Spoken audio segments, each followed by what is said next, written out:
This is the WCSO Morning News.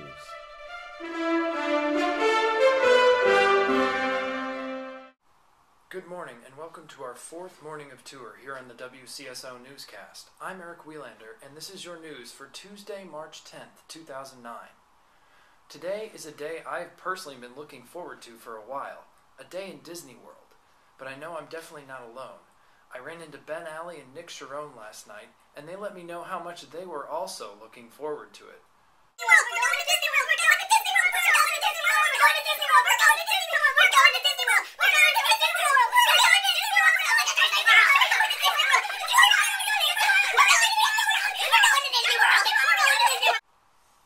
The weather forecast for today in Orlando is mostly sunny with a high of 87, winds from the south-southeast at 5 to 10 miles an hour. Tonight is supposed to still be clear skies and cool down to a low of 58, with winds out of the southeast at 5 to 10 miles an hour. Looking ahead, the weather is in Shell Point for tomorrow is predicted to be a high of 83 with a low of 59 and a 0% chance of rain. Last night, the Wheaton College Symphony Orchestra finished a series of 3 back-to-back concerts on the road to kick off their spring tour of the American Southeast. Senior news correspondent Jim Schrader sat down with Dr. Somerville in his royal dressing room after last night's concert for a WCSO News exclusive interview with him about his tour experience. We'd like to thank Dr. Somerville for taking time out of his busy schedule to make this interview a possibility.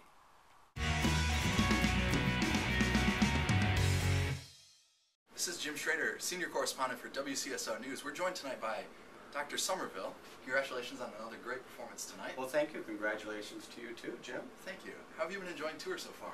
Oh, I've been enjoying it very much. Good. It's always wonderful to see how we all adapt to these different spaces, and of course, each presents its own challenge. But I've been so proud of all of you and just how you've adjusted so nicely, and both with regard to room and acoustics and playing and everything. So, what's been one of your favorite moments so far? Oh, well, it's there were some good moments tonight. You know, I think musically, I think each concert had some really high points, and each concert had some pieces that really fit the space well, and others that were a little more challenging. You know.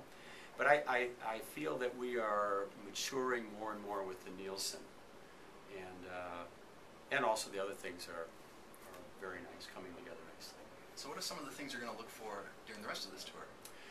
Well, Jim, you know, as I mentioned today about the Nielsen, things that I'm getting more and more out of it the more we do it. And it's my hope that every student would also continue to get more and more out of it, and not just be content to play the right notes and rhythms and things like that, but just really delve deep into the music to get a sense of what the composer is expressing, and even beyond that, what the music sometimes even brings that is beyond what the composer is even thinking.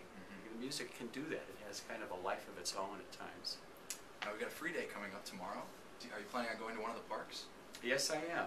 Which one is that? Well, first I was going to go to Epcot, but then I thought, well, it's only restaurants and gift shops. Well, I guess it's more than that. But anyway, I thought maybe I'll try MGM, even though I know it's not MGM anymore.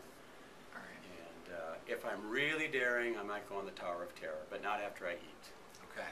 Great. Well, we look forward to more performances in the rest of the tour. Well, I'm looking forward to that too. This is just a joy for me to work with all of you, and I just feel so privileged and blessed.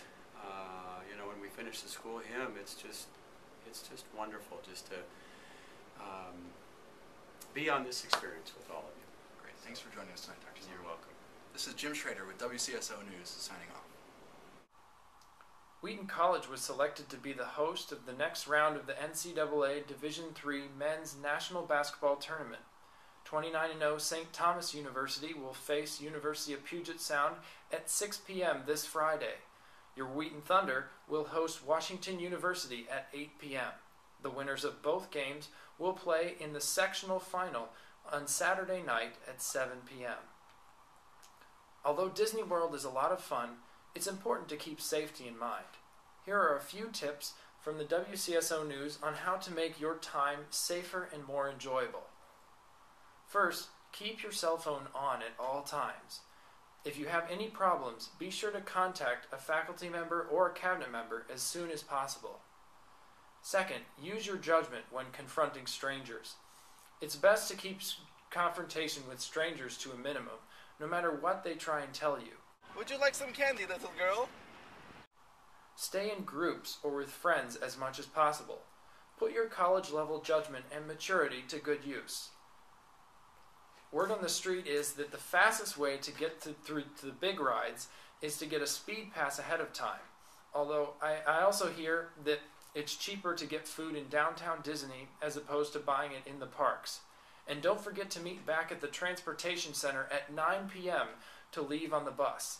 In the words of Mr. Zafer, if you're not there 15 minutes before, you're already late. In Washington yesterday, President Obama overturned Bush's policy on stem cell research. Obama approved a significant increase in federal dollars for embryonic stem cell research and promised that no scientific data will be distorted or concealed to serve political agenda. My hero and entrepreneur, Warren Buffett, publicly stated yesterday that he remains confident that America's best days are ahead, but he thinks that the nation will face higher unemployment rates and eventually inflation before the economic crisis is over. A cargo ship sank during bad weather in the Red Sea on Monday. At least 2 crew members drowned.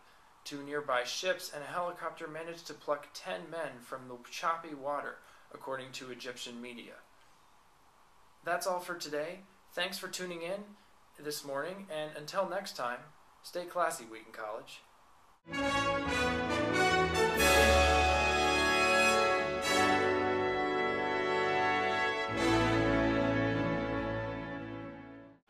Would you like some candy, little girl?